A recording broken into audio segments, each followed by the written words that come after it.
la autocrítica o el análisis de lo que hago, por qué lo hago, cuándo lo hago. No de manera sistemática, pero sí ante situaciones, bueno, críticas que puede haber en una temporada. Y fíjate, o sea, lo que es la gestión de un club, no pienso en un resultado, no pienso en un partido, no pienso en un incidente de un entrenador con una jugadora. Esa sensación de no poder reaccionar o reaccionar de una manera inadecuada, o yo intento anticiparme mucho a las situaciones, ¿vale?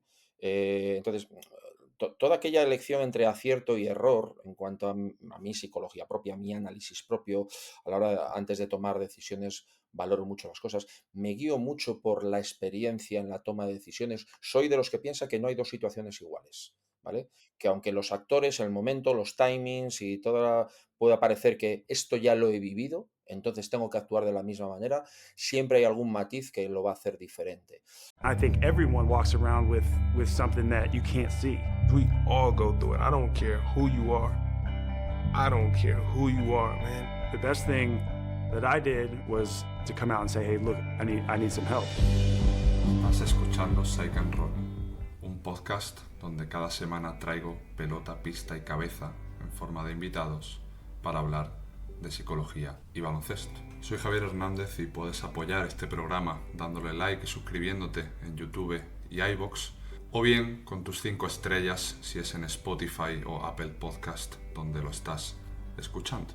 Y si esto de la psicología aplicada al barro de la pista te llama la atención, te dejo en la descripción un enlace donde puedes descargar gratuitamente mi manual con 10 más 1 maneras de entender tu psicología. Te mando un abrazo y que disfrutes de la charla. Buenas tardes, Carlos Colinas. Bienvenido a este Psych and Roll episodio 91, iba a decir 81, no, episodio 91. ¿Qué tal? ¿Cómo estás?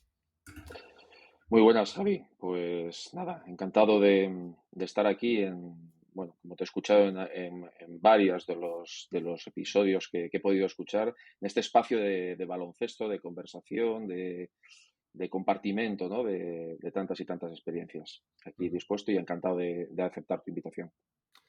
Quería hoy profundizar un poco más en la figura de la dirección deportiva o de la dirección en general de un club. Fue algo que se me quedó un poco a medias en ese episodio con Luis Arbalejo, que trabaja en Valencia Basket. Pero ya sabes que tengo que empezar por todo lo que te ha traído hasta aquí, pero que no es la parte profesional. ¿Quién es Carlos Colinas fuera del baloncesto?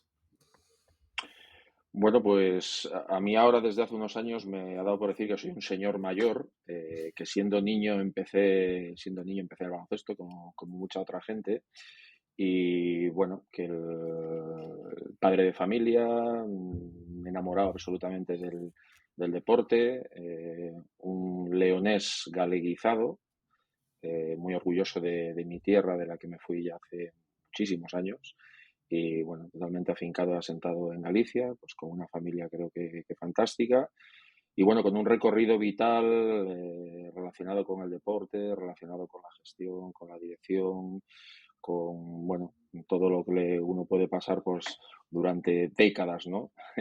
E intentando estar actualizado y a la altura un poco de lo que va exigiendo ya no el deporte y el baloncesto, sino la vida actual, el modo de sociedad que tenemos, muy volcado en la educación de mis hijos, que creo que es, bueno, cuando has vivido tantos años como entrenador en un banquillo con responsabilidades, con toma de decisiones, el tener ahora la responsabilidad que puede tener un padre de familia, como soy yo, pues se multiplica, ¿no? Pero bueno, en definitiva, creo que soy una persona muy normal.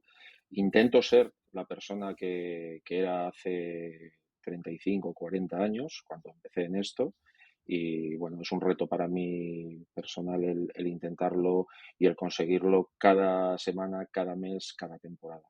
Ujú.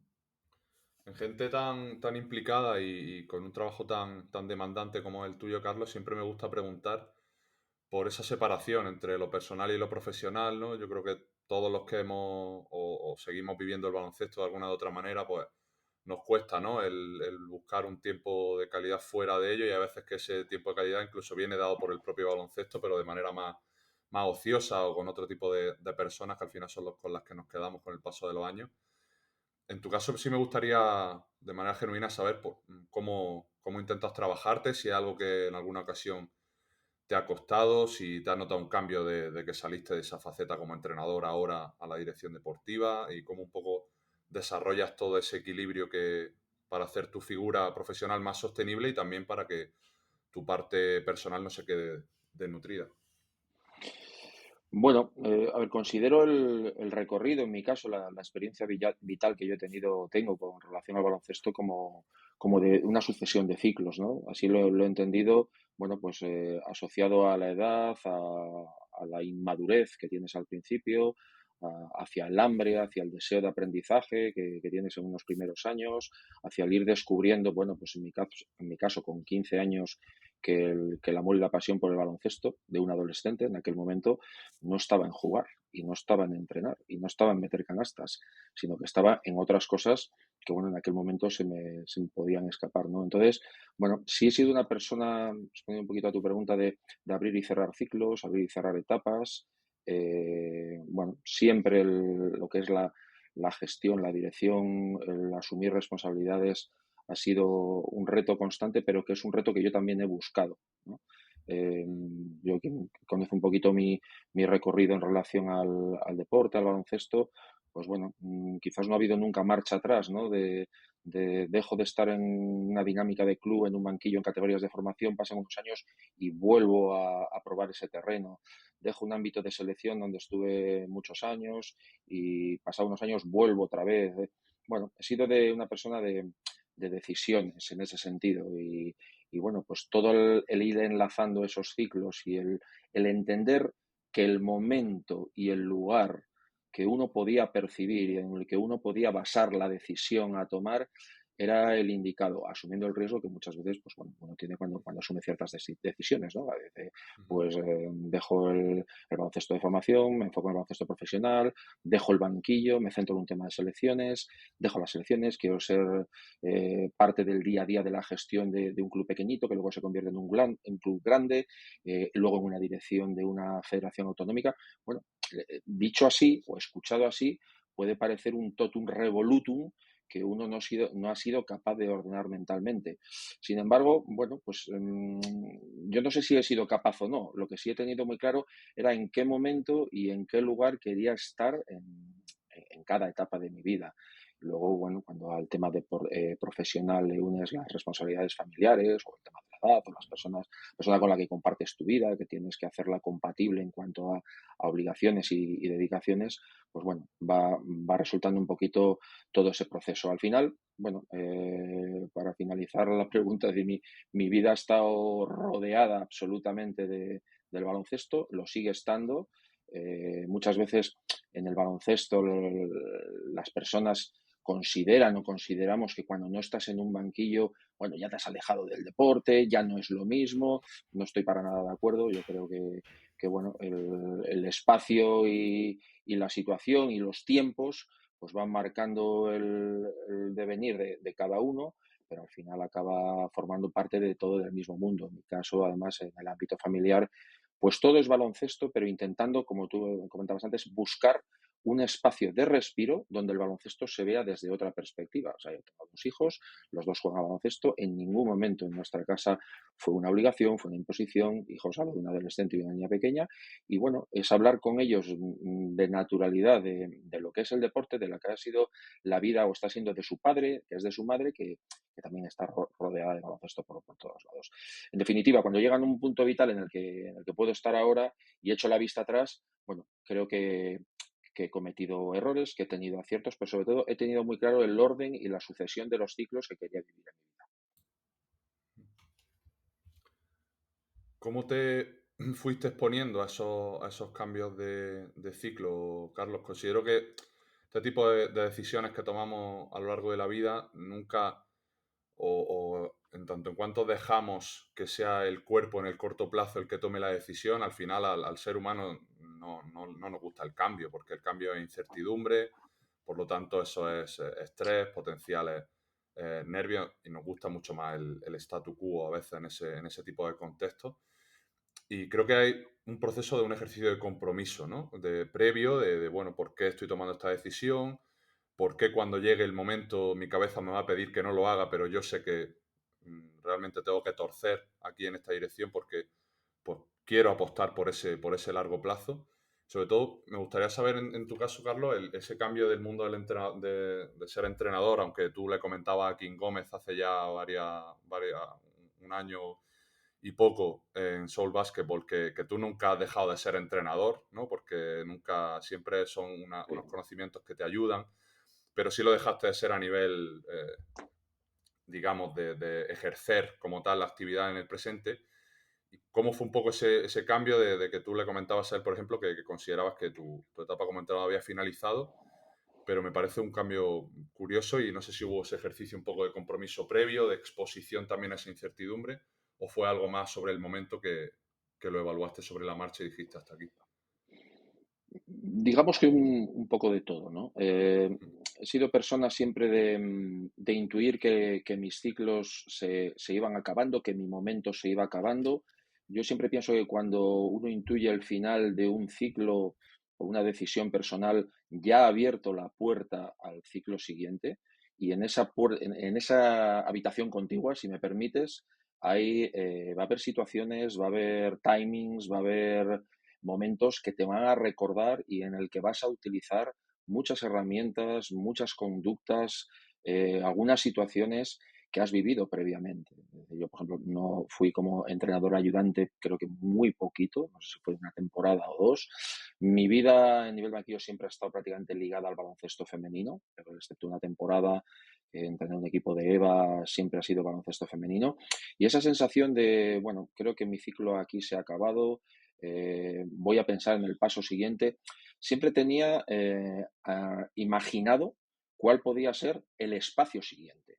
En el espacio siguiente, obviamente, te podías encontrar novedades, podías encontrarte, bueno, pues relaciones personales, relaciones profesionales, situaciones de jerarquía, donde, bueno, no todo encajara como llevar al detalle la hoja de ruta que uno tenía programado salir. Yo he manejado siempre mucho ese concepto de la hoja de ruta, pero cuando entras en la habitación siguiente, la hoja de ruta no la tienes trazada al milímetro, pero sí seguramente te ayuda mucho cosas que has vivido. Entonces, realmente ha sido como vivir en una casa, si me permites, longitudinal, donde salías de una puerta, entrabas en otra habitación diferente, cerrabas esa, entrabas en otra, y bueno, no era como un pasadizo, ¿no? Que ibas de una a otra permanentemente. Ha habido situaciones, es cierto, donde, bueno, el compatibilizar, como me sucedió en la llegada a Celta en 2007, el estar en un banquillo y coordinar lo que eran las categorías inferiores, luego el pasar a no coordinar las categorías inferiores, sino dirigir deportivamente a la estructura de un club, a la vez pasar a ser el entrenador del primer equipo.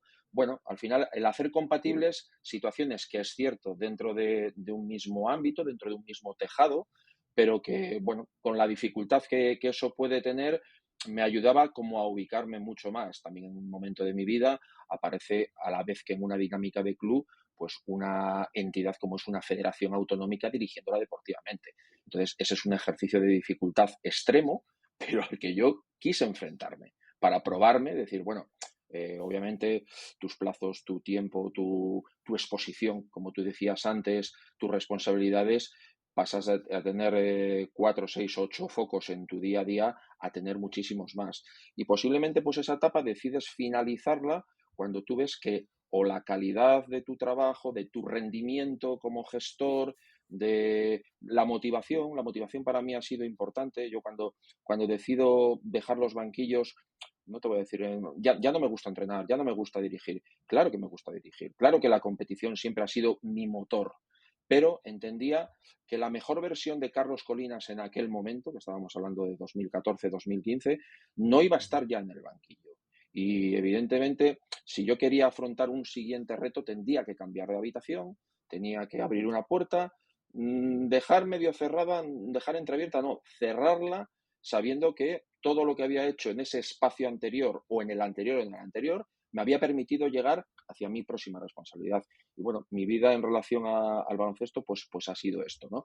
Es cierto que las estancias en determinadas habitaciones, y estoy usando mucho el símil de las habitaciones, bueno, pues han sido muy largas. O sea, yo ahora, esta temporada es mi temporada de 18 en Celta Baloncesto. Como director deportivo llevo, creo que son 16 años. Bueno, han sido periodos largos, pero bueno, intentando avanzar sin mirar atrás, pero llevándome la mochila cargada de Ujú. muchas cosas, de muchas situaciones, e intentando, y esto es ya un tema cronológico de edad, bueno, pues la gente que te va acompañando en tu nueva estancia, bueno, que sea la vivencia a tu lado, sea como un aprendizaje que complemente su formación como entrenadores o como gestores en este caso. O sea, Carlos, podríamos decir, continuando tu metáfora, y espero no estropearla porque me encanta, que pasaste de estar en dos habitaciones a la vez a irte solo a la dirección deportiva y cerrar la de ser entrenador con llave, ¿no? Un poco que es lo que nos hace no estar todo el rato mirando atrás de, bueno, si me vuelve a picar el gusanillo, bueno, el gusanillo siempre nos va a picar, si no, no estaríamos aquí, el baloncesto no nos... Sería una señal de que hemos estado viviendo una mentira, ¿no? Pero Exacto. a veces cuando cerramos con llave nos obligamos un poco a mirar más a lo que podemos construir delante que a estar todo el rato pensando en el y si hubiera, o y si hubiera hecho esto de otra manera, o me hubiera mantenido aquí más tiempo. Y creo que es un poco lo que a mí me refleja tu metáfora en mi cabeza. No sé si estoy en lo Sí, cierto. sí, sí, sí, sí, estás en lo cierto. Bueno, la cantidad de veces, pero bueno, estamos hablando de una decisión que se tomó hace 9 años y todavía la semana pasada, pero no te pica el gusanillo. Pero bueno, esto es un retiro sabático. Y hombre, es un retiro sabático de 9 años que no es ni sabático ni es nada, es un poco largo. Pero siempre lo tuve como muy claro. Es decir, volveré a estar en un banquillo. Es más, confieso, Javi, y mi gente más allegada lo sabe, que yo no he vuelto a realizar una sesión de entrenamiento completa en 9 años y que todas las charlas o toda la participación en acciones formativas y tal, yo siempre he estado dispuesto a atender absolutamente a todas, pero no en una pista. O sea, sí en lo que es un diálogo, en lo que es una conversación, en lo que es una charla sobre dirección, sobre gestión, sobre planificación, programación. O sea, di la etapa tan por cerrada que llegamos un poquito a ese punto. Y no porque sucediera nada, ¿eh? O sea, puedes decir, bueno, pues que Ujú. hubo ahí una situación, es cierto que, bueno, en Vigo, en los años, en esa mitad de década, de 2012, 2015, 16, es el periodo más crítico, equipo en Liga Femenina 2, pero bueno, también nos sirve para reformular la esencia del club y crear el proyecto de cantera que luego lanzamos en los años siguientes.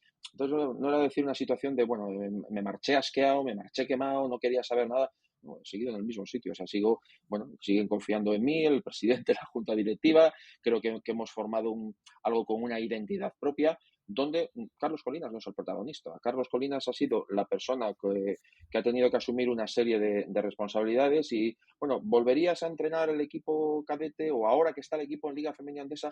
No, esa etapa para Carlos Colinas está concluida. La etapa de selecciones está concluida, o sea, hay muchas cosas concluidas, con lo cual decir, bueno, se acerca al final, ¿no? Cuando tantas etapas has cerrado y has concluido, bueno, yo siempre pienso que va a haber espacios nuevos, espacios novedosos, espacios que ahora mismo igual yo no me puedo imaginar en relación al deporte, en relación a un club de baloncesto, sea este o sea otro. Bueno, eso es un poco mi visión de la situación, de lo que yo he vivido y de las decisiones que he tomado. Ujú. Pues precisamente de identidad te quería empezar a preguntar, Carlos, y bueno, un poco por dejarte el balón en el espacio más amplio posible para que ya tú lleves la jugada a donde creas que más ventaja vas a poder sacar. En esos 16 años, que si no me equivoco me has contabilizado de estar en la dirección deportiva, ¿cómo habéis sido, me imagino que bueno, entre tú y muchas más personas, muchas más manos, habéis ido forjando esa identidad? Porque bueno, yo se lo he dicho tanto en privado como en el podcast que tuve con nuestro amigo Robert, con Roberto Rajó, que para mí el Celta baloncesto femenino es uno de los equipos que más identidad transmiten y es algo que vosotros, tanto pues Cristina como tú, como el mismo Robert, habéis ido valorando incluso la exposición nacional que tiene el club, pues cuando vaya a campeonatos de España, cuando vaya a eventos, clinics, ¿no? Y no sé, eso un poco cómo se fue forjando, sobre qué bases, perdón, intentasteis ir explorando, haciendo ese proceso de ensayo-error que yo creo que cualquier marca, cualquier club tiene, y cómo se llega hasta el día de hoy, también imagino con muchas cosas que en vuestra cabeza queréis mantener y seguir mejorando. Bueno, esto es un largo recorrido que tiene un inicio, Javi. Te diría que el inicio está en unir tres palabras, cuatro palabras, que es Vigo, baloncesto femenino, historia, éxitos y crisis. O sea, en ese compendio de cinco términos puede empezar a explicarse todo. O sea, Vigo históricamente siempre ha sido una plaza muy importante en el baloncesto femenino, hablo de los años 70, 80, 90, un lugar de, bueno, así como el baloncesto masculino, pues no ha aprendido, no ha tenido desarrollo, no ha habido proyectos, digamos, importantes, el femenino sí. Y bueno, pues en concreto, principios de este siglo, ¿no? 2000, 2001, son los últimos títulos oficiales del club, dos ligas, una Copa de la Reina. Y bueno, la sensación en aquel momento, mitad de los 2000, de bueno, el escaparate Celta de Vigo, Celta Banco Simeón, que se llamaba aquella, jugadoras internacionales, plantilla extraordinaria, finales, Euroliga, Miguel Méndez, el entrenador, era un grandísimo equipo y nada más en cuanto a club. Y bueno, pues entonces, en aquel momento donde los años siguientes ya empezaba, bueno, pues el tema económico a complicarse, empezaba a haber proyectos, bueno, pues muy importantes como el de Salamanca, como el de Ros Casares Valencia, Universitario de Barcelona, pues que bueno, ya no es que compitieran con Vigo, con otros lugares que podían tener mucho nivel, sino que lo superaban a nivel de recursos. Bueno, pues yo recuerdo una llamada del difunto Paco Araujo, que fue el presidente hasta hace 9 años que falleció y bueno, era una persona brillante y muy inteligente y él iba por delante mentalmente y dice, yo estoy orgulloso de ser el presidente de mi equipo, pero quiero ser el presidente de un club. Y ser presidente de un club es dar forma y crear unos pilares y tener una estructura y construir. Entonces, bueno, yo recuerdo una primera conversación, estaba Miguel también en aquella conversación, de Paco, esto no es de hoy para mañana. O sea, si tú pretendes que yo sea la persona que ponga la primera piedra, yo la voy a poner.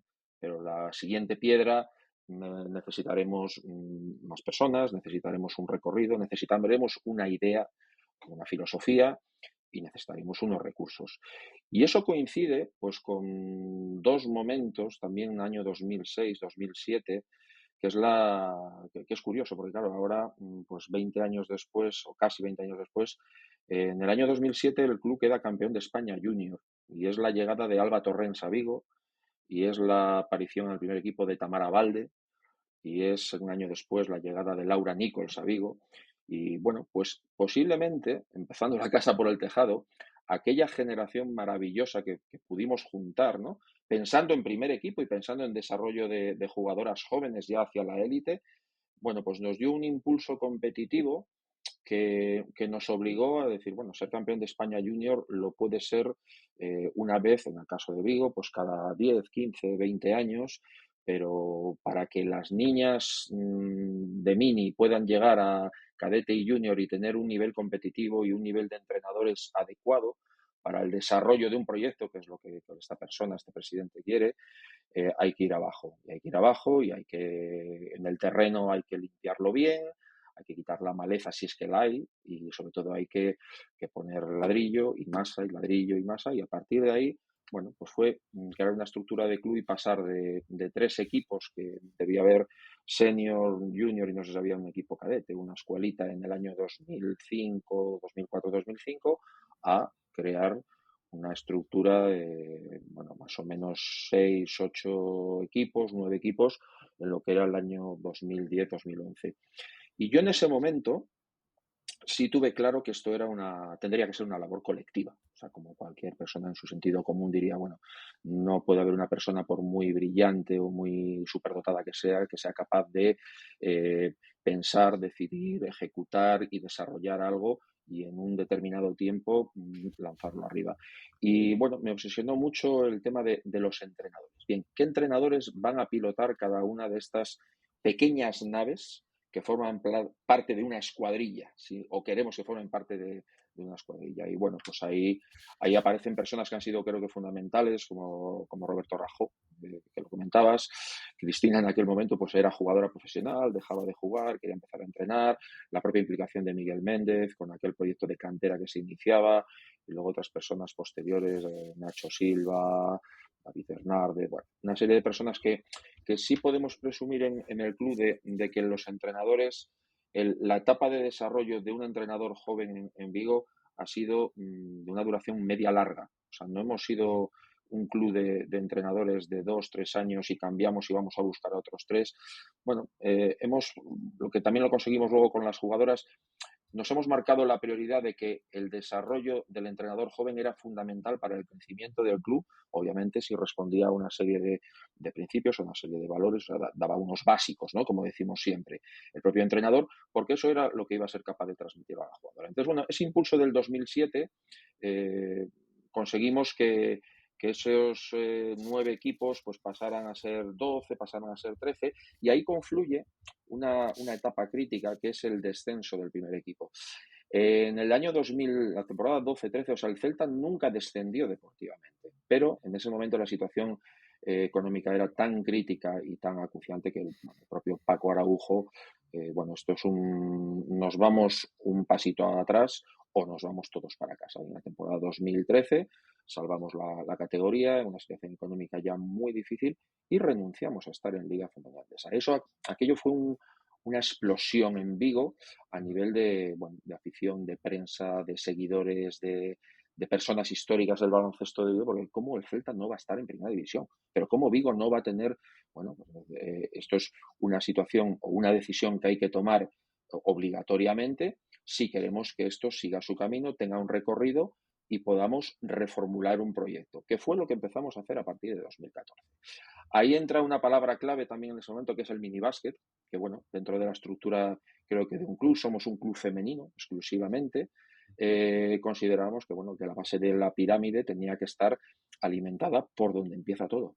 Y por donde empieza todo es la niña de 5 años, de 6 años, de 7 años, y sobre todo la simbiosis entre lo que eran las jugadoras seniors de ese equipo que había descendido a Liga Femenina 2 y que tenía una media de edad de unos 18 o 19 años, hablamos de la Liga Femenina 2 de hace 12 años, que a la vez algunas eran entrenadoras, empezaban a ser entrenadoras de cantera, que a la vez empezaban a ser modelos para nuestras niñas de cantera, y bueno, pues no te diría que sin querer, ¿no? Pero sí hilando situaciones, hilando elementos, dando sentido a cosas que nos querían permitir, sobre todo, ir completando el puzzle. Yo siempre he tenido la certeza de que un club es un puzzle, de que un equipo es un puzzle, pero las piezas no pueden encajar a puñetazos. Con lo cual, había que encontrar, si me permites la expresión, el ángulo adecuado, el momento adecuado, piezas más grandes, piezas más pequeñas, donde la figura del entrenador era fundamental. La figura de los padres y de las familias en ese momento del proyecto fue fundamental. Bueno, vivimos en una ciudad donde el fútbol tiene mucho peso.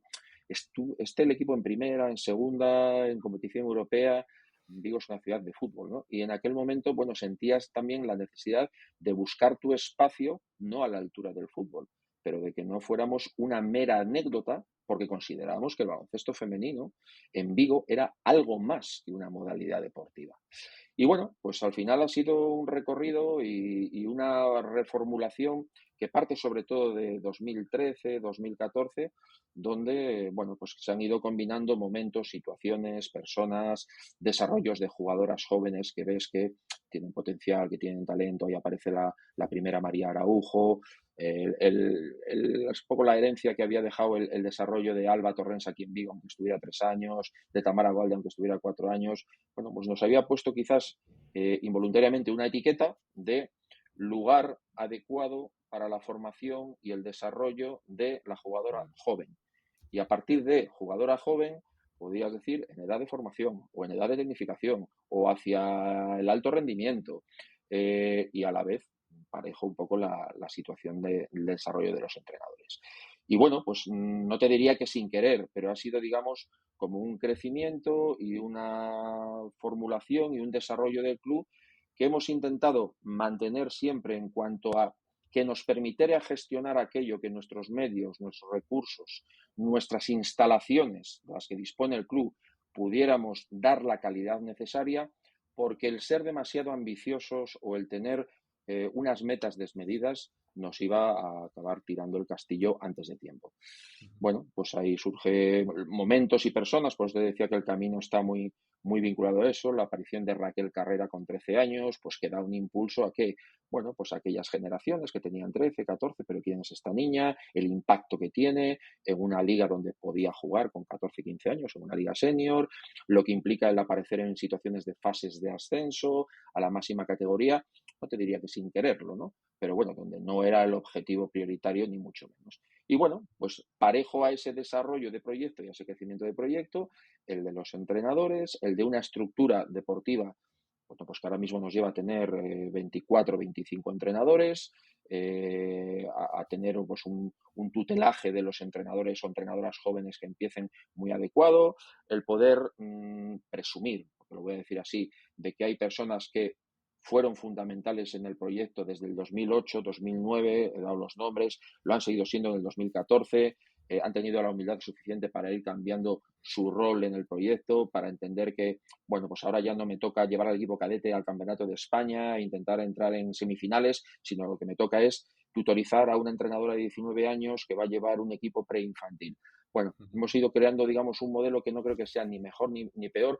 Sí estamos muy orgullosos de tener una identidad que, como tú dices, y además diría una cosa, Javi, que bueno, a nosotros nos resulta como muy anecdótico, mucho más valorada fuera de Galicia que en Galicia. O sea, en Galicia posiblemente hemos sido como, bueno, ya está, ese es el Celta, es un proyecto de baloncesto femenino, son los que ganan los campeonatos gallegos, son los que tienen a las niñas en selecciones, todo esto y tal, pero el valor y el reconocimiento que recibimos de fuera, de lugares lejanos, de Andalucía, de Valencia, de Canarias, de Portugal y tal, bueno, pues nos ha revitalizado en momentos donde, o sea, no todas las generaciones de jugadoras ni los momentos de entrenadores pues son siempre igual de brillantes, ¿no? Y en ese recorrido estamos, en esa ruta que no sabes dónde va a llegar el final, donde creo que sí tenemos que actualizarnos y adaptarnos a momentos, a prioridades y valores que puedan tener las generaciones, las familias, los entrenadores, y bueno, intentando no olvidarnos de quiénes fuimos y de todo aquello que nos ha traído hasta aquí. En este caso, Carlos, no sería un caso de no ser profeta en su tierra, pero sí es verdad que hay esta tendencia como que se valoran más los proyectos que desde fuera, ¿no? Desde fuera de una comunidad autónoma, de una ciudad, de una provincia, incluso en personajes muy específicos, entrenadores o, no sé, artistas, o sea, puede pasar en cualquier disciplina. Porque, o sea, ya en tu caso personal, o sea, ¿por qué crees que ocurre esto, no? O sea, una cuestión de costumbre, de que lo tienes tan cerca que al final no le da ese toque un poco de poético de lo foráneo. No sé, en vuestra percepción sobre esto, cómo lo habéis vivido, pero es algo yo creo que bastante recurrente y no solo en baloncesto. Sí, estoy de acuerdo, estoy de acuerdo. Bueno, yo creo que tampoco ni nos tiene que molestar, ni a veces sorprender. Yo creo, bueno, creas rutina y creas, en nuestro caso, por ejemplo, en este proyecto o en las caras o en las personas, decir, bueno, es que no pueden estar siempre las mismas personas, las mismas ideas, o bueno, ¿por qué siempre ganan los mismos? ¿O por qué siempre las jugadoras jóvenes llegan al primer equipo en los mismos lugares? ¿O por qué llegan a selección española, bueno, pues estos años de atrás o de las últimas concentraciones de la selección absoluta, cuando, bueno, pues aquí han jugado tres o han salido tres jugadoras de las que han estado, han jugado en determinados momentos otras dos o tres, bueno, ya está, o sea, no le damos mayor importancia. Es cierto que, como tú dices, es recurrente, ¿no? Lo que pasa es que yo creo que no debes nunca pararte en analizar el porqué de determinadas cosas o de determinadas reacciones que se escapan al dominio de uno. O sea, yo creo, y eso yo lo traslado mucho a los entrenadores, pues ahora y también hace 5, 8, 10 años, cuando empezamos a sonar y empezamos a hacer mucho ruido a nivel nacional y empezamos el impacto Mariano Ojo y sobre todo el impacto Raquel Carrera fue muy grande, o sea, porque en aquel momento nos puso en el mapa a un nivel de, bueno, ya no solo de baloncesto, pero esta niña de 17 años y que debuta en la selección absoluta, y dónde se formó, pero quién es esta niña, ¿verdad? Entonces, bueno, te hacen como protagonista o como único coautor del desarrollo de una jugadora joven. Pues no, tuvimos la fortuna de detectar quizás el talento de Raquel con 13 años, de tenerla aquí, de trabajar con ella, de que ella quisiera desde el minuto uno. Entonces, eso ha enriquecido nuestro proyecto. Eso ha provocado, a nivel Galicia, pues envidias o situaciones, pues ya sabes, Ya. ¿no? El recelo de tal. Sí, bueno, pero es que no está bajo nuestro control. Nosotros lo que podemos hacer es, nosotros empezamos a hacer trabajo físico con nuestro proyecto de baloncesto femenino hace 13 o 14 años. Entonces el club dedicaba una pequeña parte de sus recursos económicos a invertir en un preparador físico que trabajara con las chicas de 13 a 17 y 18 años. O sea, ya no te diría que en Galicia no había ningún club femenino que no lo hacía, que es que en masculino posiblemente hubiera un club en Galicia con una estructura importante, hablo de los de ACB, que decidían invertir en eso. Bueno, hemos creado o hemos priorizado algo que no es que quisiéramos que nos hiciera diferente a los demás, sino que era aquello en lo que creíamos. Si eso generaba, pues bueno, loas y alabanzas y reconocimientos de lejos, pues bueno, tampoco nos iba a desviarnos del foco, ¿no? Pero realmente era hacer aquello en lo que creíamos, hacer debutar a jugadoras jóvenes en el primer equipo, poner a una jugadora con 15 años, debutó María Araujo en la segunda categoría. Bueno, no se nos han caído nunca los anillos. O sea, en ese sentido, bueno, pues sí, no solo en el ámbito del deporte, el baloncesto, pero es cierto que somos una entidad muy querida, sobre todo a nivel ciudad, ¿vale? Y reconocida a nivel Galicia. O sea, bueno, te comentaba lo antes de decir, bueno, no, es que todo el deporte o el baloncesto gallego y tal, no, para nada. Pero sí institucionalmente te cuesta entender que, bueno, pues muchas decisiones o muchas puestas en valor de los políticos, de las autoridades, van asociadas única y exclusivamente a lo que haga un equipo profesional o un primer equipo, cuando aquí nosotros hay una pirámide de 270 niñas. Entonces, bueno, obviamente hay una parte competitiva, hay una parte de alto rendimiento y hay una parte de formación, tecnificación y hay una parte social y hay una parte donde empieza todo. O sea, nosotros tenemos en el club niñas de 3 y 4 años. ¿Por qué? Pues porque posiblemente con 7 años hagan patinaje, hagan ballet y estudien 2 idiomas, pero el baloncesto ha formado parte, o el minibásquet, parte de su vida en un momento determinado. Y ese es el foco en el que nosotros nos fijamos o nos orientamos y ese que no abandonamos. Para esto, Carlos, hay una cosa que me gusta mucho de vosotros, es que no minusvaloráis categorías poniendo, pues bueno, ¿no? esta tendencia de poner a los entrenadores más jóvenes en categorías benjamines, alevines, entrenadores más inexpertos, y conforme se va avanzando de categoría hasta llegar a la categoría junior, poner a los entrenadores más veteranos o con más conocimiento.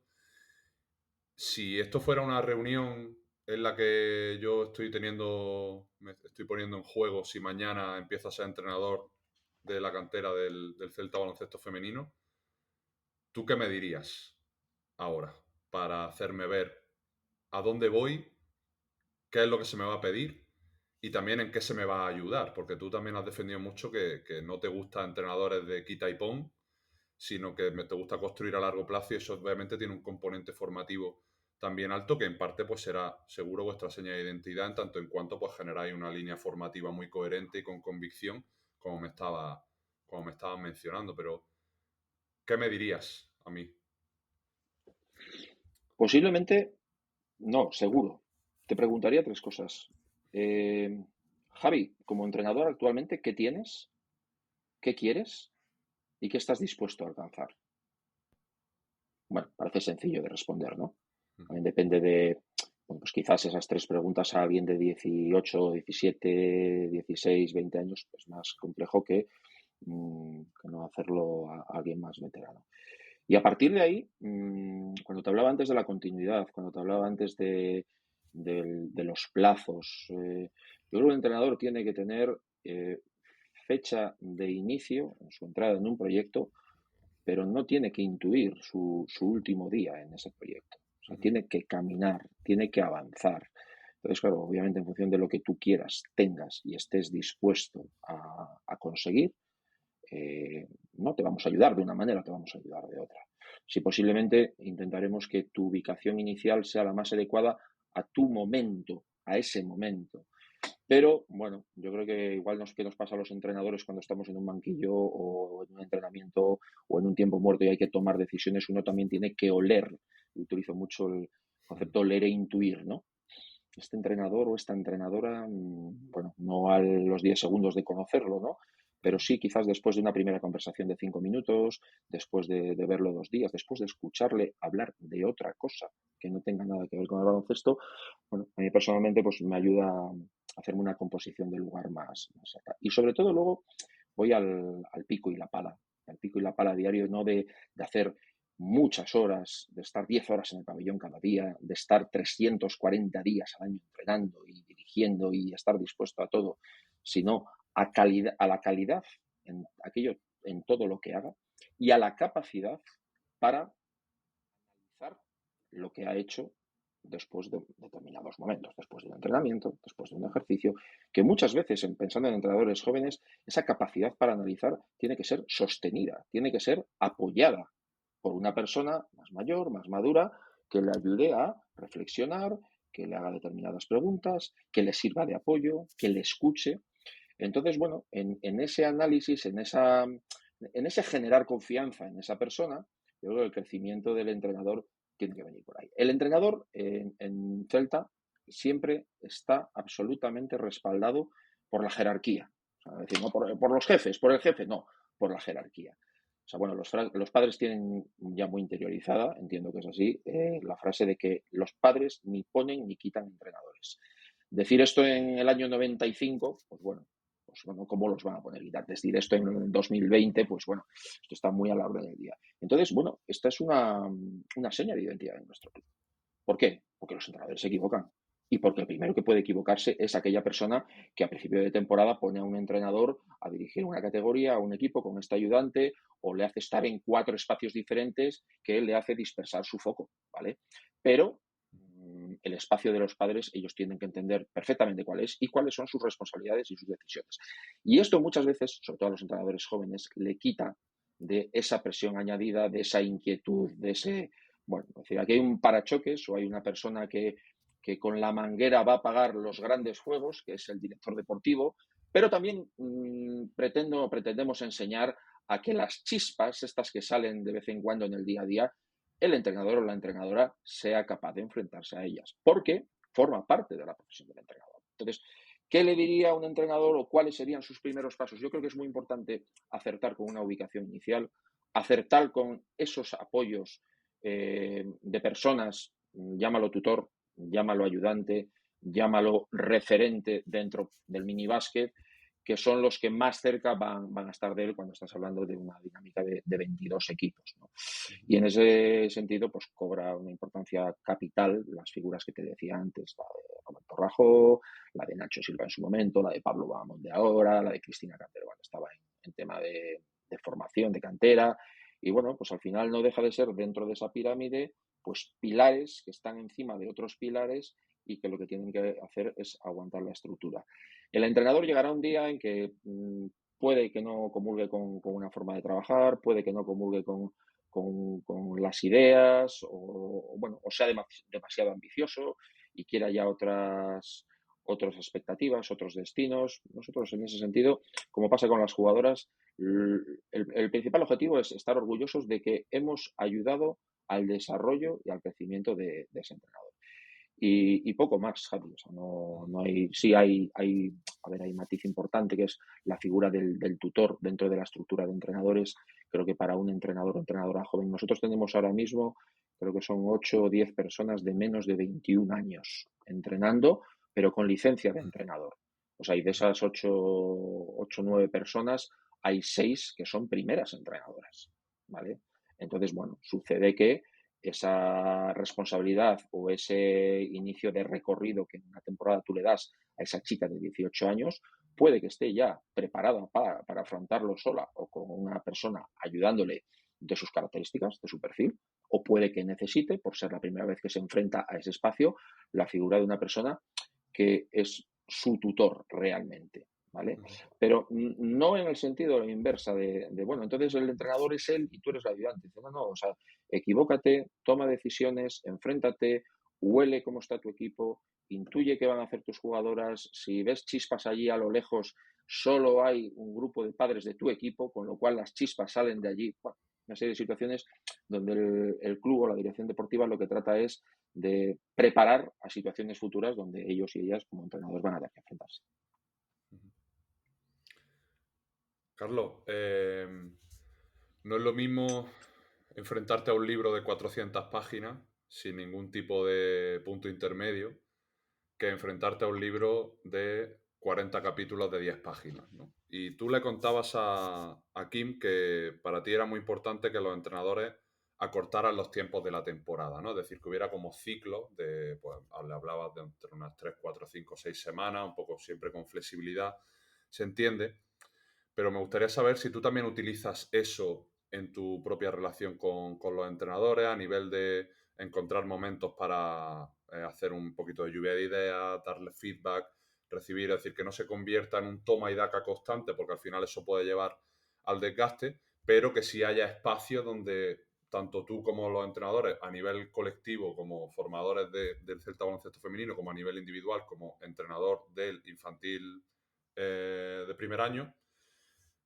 encuentre un poco esos espacios para comunicar, expresarse, que sea una comunicación bidireccional y claro, que tú también pues aporte un poco el feedback en la línea de un poco ese crecimiento y esa formación que, que van a recibir en el club. Me gustaría saber un poco cómo estructura esto y cómo también vas sacando conclusiones de lo que, con lo que te queda, de lo que te sirve y con lo que vas desechando un poco con el paso de las temporadas. Bueno, ahí te diría que ha habido momentos diferentes, ¿no? En este recorrido, en este avance dentro de lo que es la propia dirección deportiva. Por ejemplo, este año, pues bueno, estrenamos en lo que es la estructura dos figuras que son, bueno, la coordinación de la canasta grande y la coordinación del minibásquet, de dos personas que están mucho más cerca de los entrenadores, de la realidad de los equipos, de la pista en su día a día. Son entrenadores que pueden, en el caso del minibásquet no, es una persona que no entrena ningún equipo porque hemos considerado prioritario el que pueda hacer eso. Es un docente y bueno, tiene experiencia. En el caso de la canasta grande, pues es Pablo Amonde, que es uno de los ayudantes del primer equipo, entrena el Senior B y bueno, pues es un chico muy joven, pero donde yo también lanzo ese reto. Y lanzo ese reto a ellos y también para que sirva de nexo de unión entre mi posición y los 22 o 23 equipos en los 5 días de la semana, en los 20 partidos que hay cada fin de semana, porque bueno, la sensación iba un poco en cuanto a la toma de decisiones esta que te decía al principio, no mía, de decir, no llego, entonces si no llego, patada para adelante y seguimos, no, patada para adelante y seguimos, no, si no llego, tenemos que articular una forma de llegar, de que se sientan más cercanos de que se sientan con puestos intermedios, más en situaciones de día a día. El tema de los ciclos que hablabas, bueno, un poco de la estructura de una temporada. Aun en la estructura inicial de dos coordinaciones, de canasta grande y canasta pequeña, yo en los últimos años, los últimos 4 o 5 años, te diría que desde la pandemia más o menos, me he centrado mucho en mi relación con los entrenadores, en ver el desarrollo del entrenador, más que en ver el desarrollo del equipo, el desarrollo de la jugadora. Ir a ver un partido cadete, ir a ver un partido de alevines, ir a ver un partido del Senior B y en fijarme en el lenguaje gestual, en la comunicación, en las reacciones, en el cómo está el entrenador, en verlos en entrenamientos, en la ocupación espacial, en la técnica de entrenamiento pura y dura de hace no sé cuantísimos años, ¿no? Pues bueno, me he centrado más en eso que en los contenidos, en los ejercicios, y esto además hay mucha gente que nos lo ha preguntado, decir, bueno, pero la planificación que tenéis, la marca, la dirección deportiva, la marca Colinas, cómo son los ciclos. Yo soy una persona que ha dado mucha libertad en cuanto a contenidos a aquellas personas que en la responsabilidad de su equipo. A ver, entendiendo que no podías cometer la imprudencia de a una chica de 18 años darle un cadete A que aspira a ser entre los 4 primeros de España. Pero a partir de ahí, la propia conexión o vínculos que los entrenadores generaban entre sí, y esto te lo da la continuidad en un mismo club del 80% de las personas, 90%, la familiaridad, no digo la amistad o la buena armonía, porque ha habido veces de buena armonía, veces de menos armonía, pero sí hay un punto de encuentro donde todos confluían, que es entrenar en un club o en un proyecto que prioriza una serie de valores humanos, una serie de valores formativos y una serie de perfil de desarrollo de jugadoras, ¿vale? Cómo juegue un equipo, cómo juegue otro. Ahí entra la dificultad de jugadoras que doblan categoría, jugadoras que saltan categoría, jugadoras que a mitad de temporada o en el inicio de la temporada nos hemos equivocado ubicándola.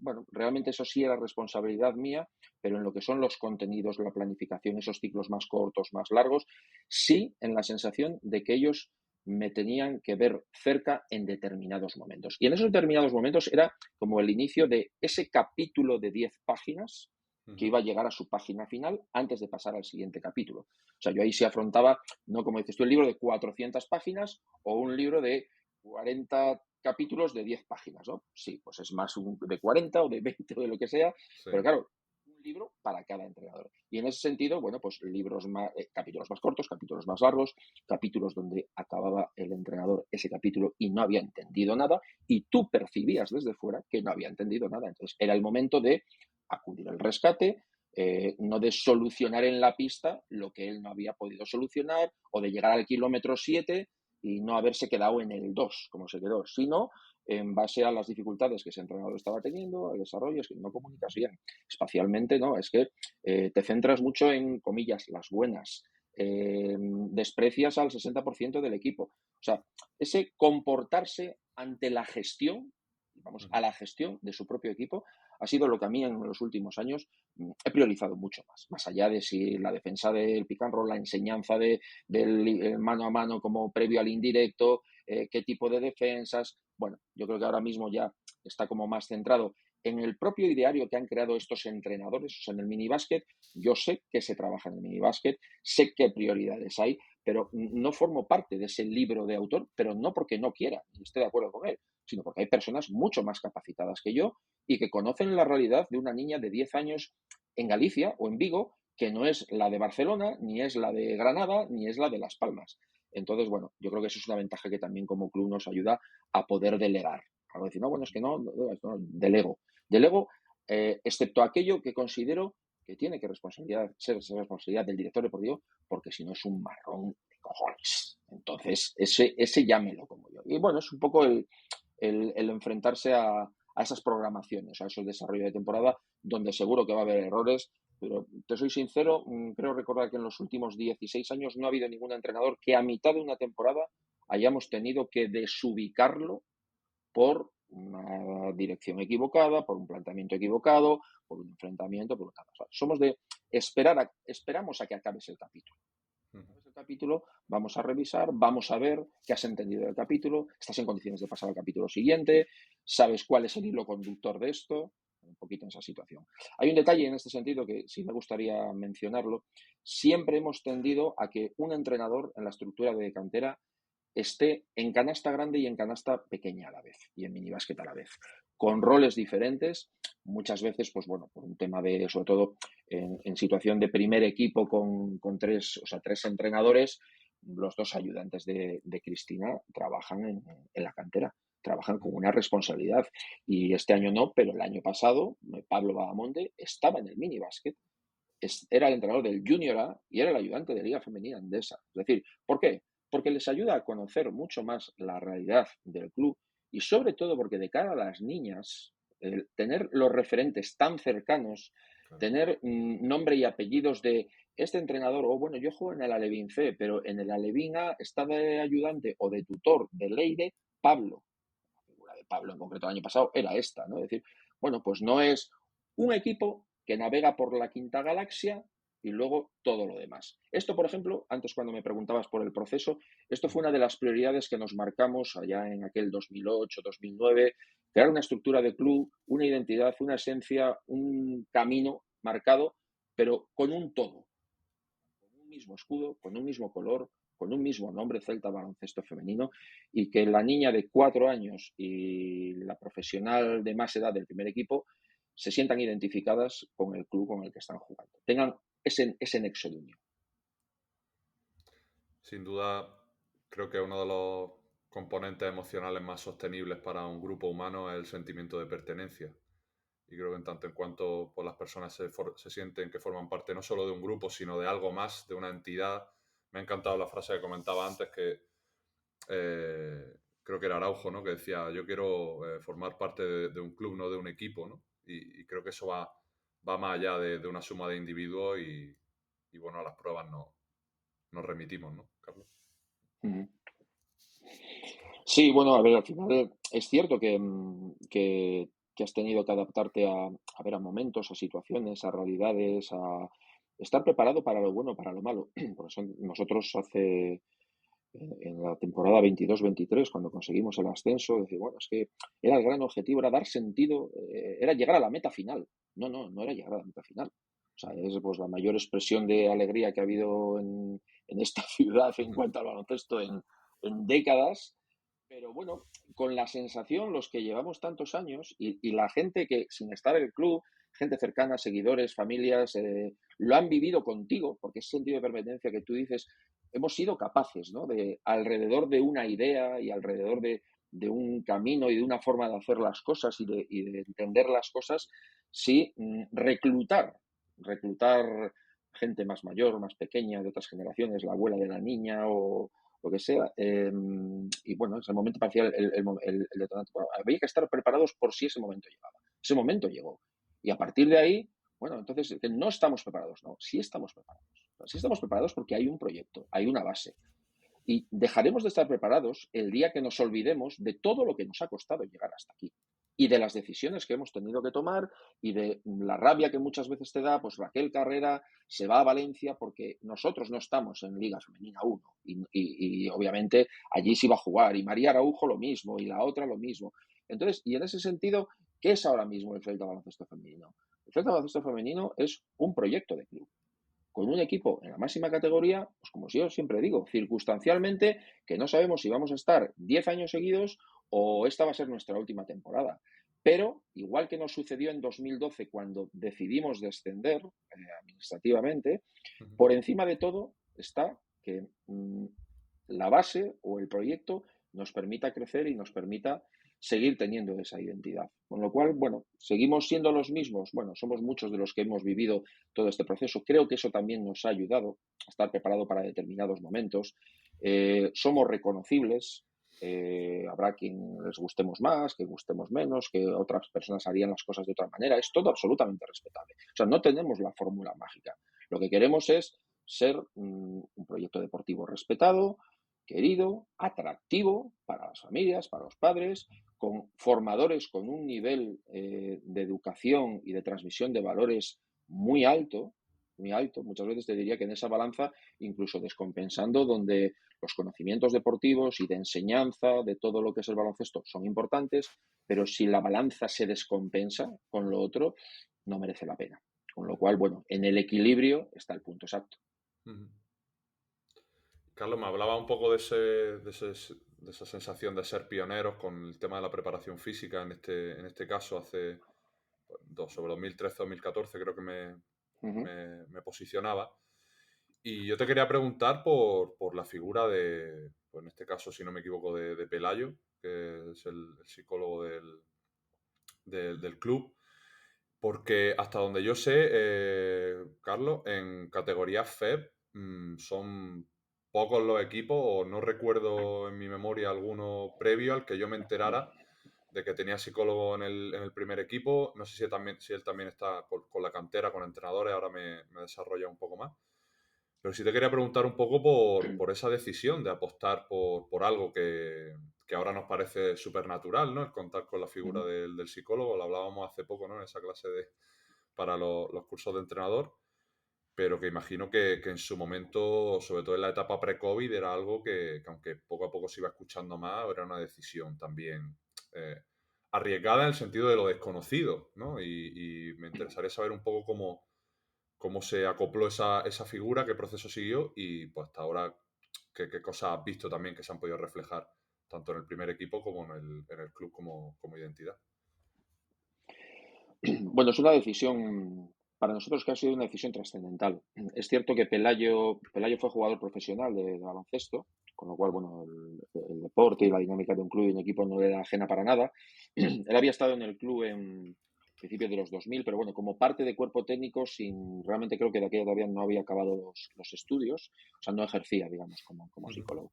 Y bueno, pues Pelayo, la decisión de llamar a la puerta de Pelayo, pues te soy sincero, viene en una temporada crítica a nivel deportivo, a nivel relaciones humanas, a nivel vestuario, en Liga Femenina 2, en una situación económica del club creo que era la segunda o la tercera temporada desde que habíamos descendido. Y bueno, pues hay un momento donde el cuerpo técnico siempre hemos confiado, hemos creído, más que confiado, en que ayudar a que un equipo trabaje y tenga rendimiento en la pista debe haber otro equipo. Y ese otro equipo no lo pueden conformar una o dos personas. Recuerdo la etapa mía, por ejemplo, del año de Liga Femenina 1, antes del descenso, y los 3 años de Liga 2, éramos 5 personas en el cuerpo técnico y no teníamos un chavo, Javi. ¿Pero qué pasa? Bueno, pues aquí tiene que haber un ayudante y tiene que haber un entrenador joven que en esta situación que estamos viviendo, difícil, crítica, dura, de trabajo con gente joven en una liga senior, empiece a curtirse. Y había un preparador físico y bueno, había un delegado, ¿no? Y la figura de Pelayo pues surge 3 años después, pues, por lo que te decía, en una situación puntual, pero donde creo que ha sido el mayor acierto en el podium. Si no está en la medalla de oro, está en la medalla de plata, por lo que, por lo que significa emocionalmente hoy en día. Pero cuando digo hoy en día no digo 2024, digo en la última década o desde hace 15 años para acá, la cabeza del deportista, la cabeza del ser humano, lo que hay en la mente, y tú lo sabes mejor que nadie, de alguien que, bueno, sí, se dedica o exclusivamente al baloncesto o dedica mucho tiempo, pero que tiene otras partes de su vida que al final acaban afectando, acaban llevando. Y bueno, Pelayo, con toda la naturalidad que él siempre tiene, con toda la sencillez, pues evidentemente era una situación de relaciones humanas, de mala relación entre las jugadoras y tal, pero bueno, empezó también a ayudar a la normalización de aquella situación y a ayudar al desarrollo de lo que era en aquel momento pues, la entrenadora, Cristina, que eran sus primeros años, de su ayudante, de Nacho, bueno, un poquito de esa labor de todos. Y bueno, yo siempre que cuando toca llegar el verano y hablar ya del proyecto siguiente y tal, la primera persona con la que hablo para que pueda continuar el club es Pelayo. Luego es con el último que arreglo, pero básicamente es para que decirle, Pelayo, voy a hablar contigo, pero igual hablo dentro de mes y medio, ¿eh? Pero que sepas que te tengo presente.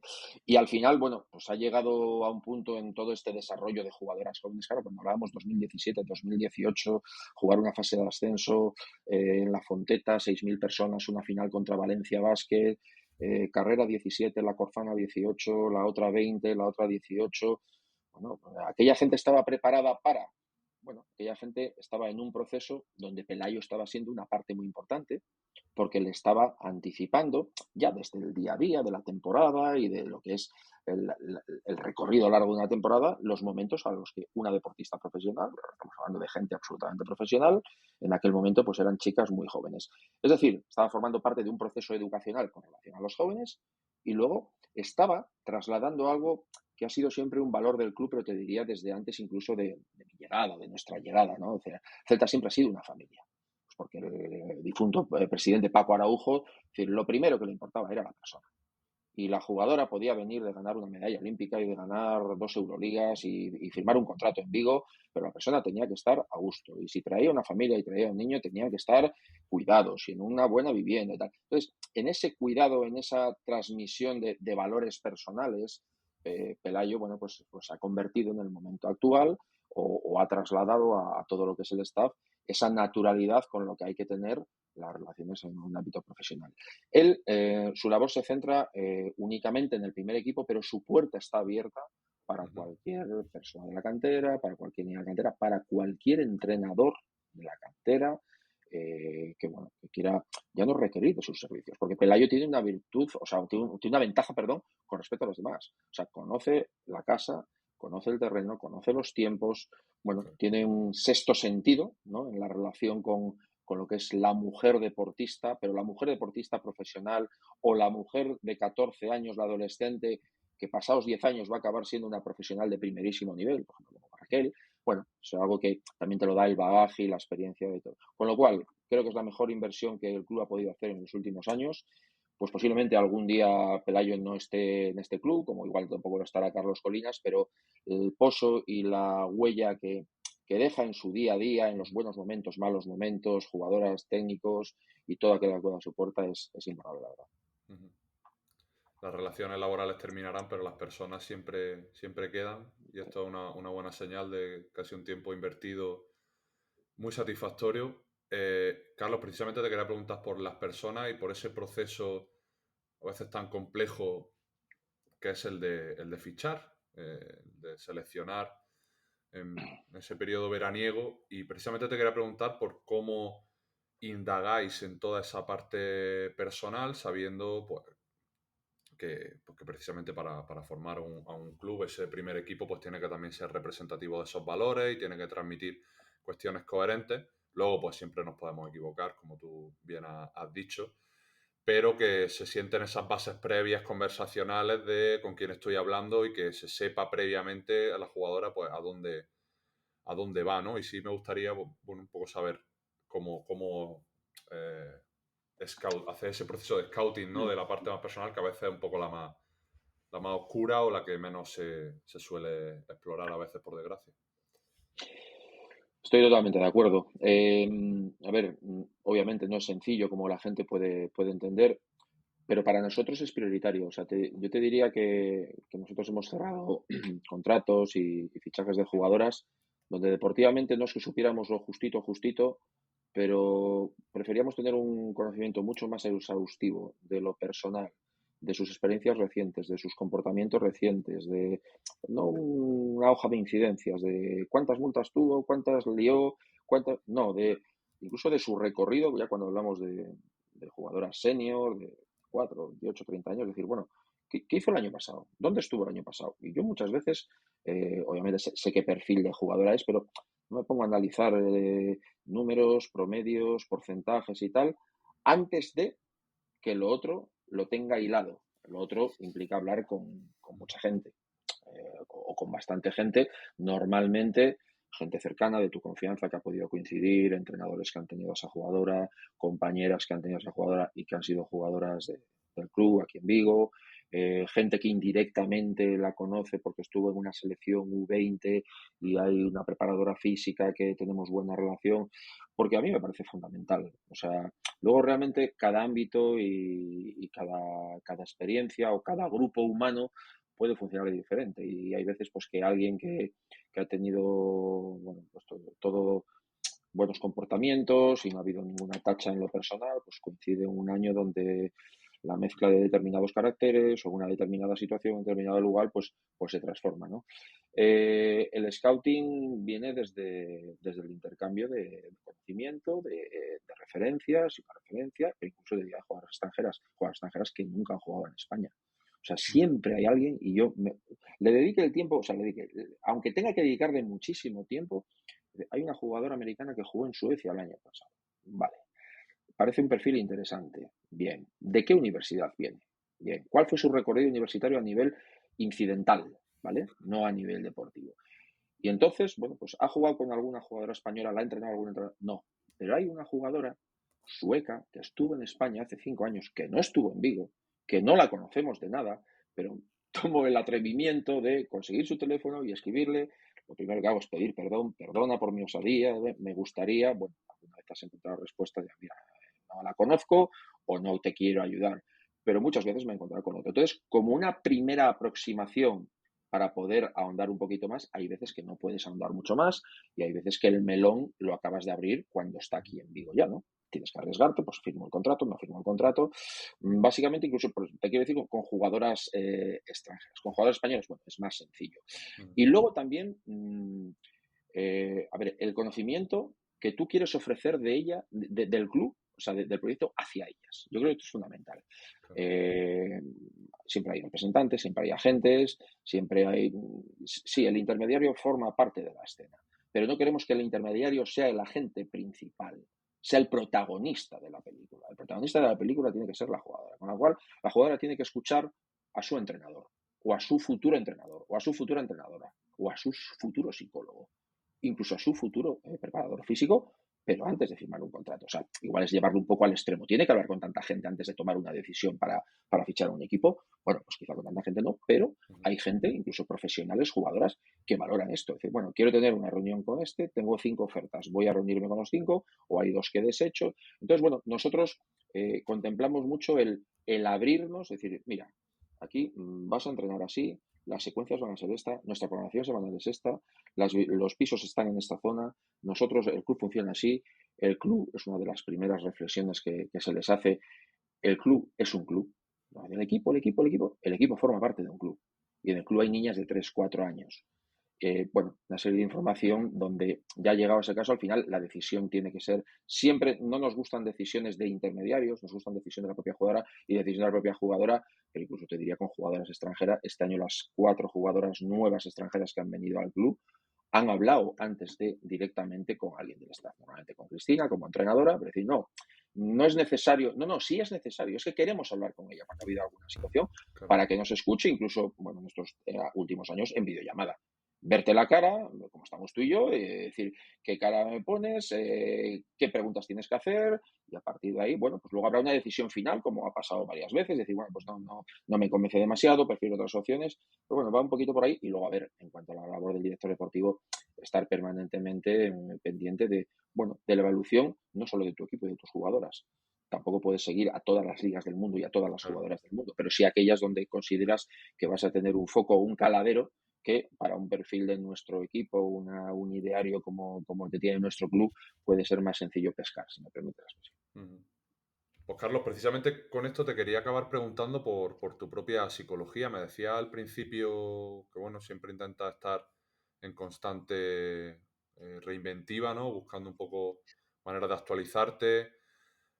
Precisamente te quería, bueno, un poco indagar en cómo también para ti la psicología en tu propia labor como director deportivo ha jugado un papel eh, de algún tipo de impacto de una u otra forma y conocer un poco cómo tú también has ido explorando esta ciencia que poco a poco está más a la orden del día, pero bueno, tú también tuviste tu época como entrenador, donde seguro que no estaba, obviamente no estaba al nivel de lo que lo conocemos hoy como psicología del deporte hasta el día de hoy. Como un poco intentas hacerte también tú a ti mismo de abogado del diablo para buscar esos puntos de dolor y de mejora para seguir creciendo como profesional y también obviamente en la parte personal, claro. Bueno, a veces me da mucha envidia, ¿no? Cuando recuerdo mi etapa de entrenador y Ujú. bueno, pues todos los errores que uno pudo cometer y sobre todo una persona temperamental como soy yo, con carácter, el pronto este demoledor que me ha dado mucho y también me ha quitado mucho, ¿no? Decir, bueno, pues tener el ángel de la guarda al lado que te reorientara. Bueno, pues ahora la verdad es que sí lo considero como un reto, ¿no? El ser capaz yo mismo, no por no acudir a nadie, que creo que, bueno, que es necesario, que es un pilar fundamental de apoyo. El, la autocrítica o el análisis de lo que hago, por qué lo hago, cuándo lo hago.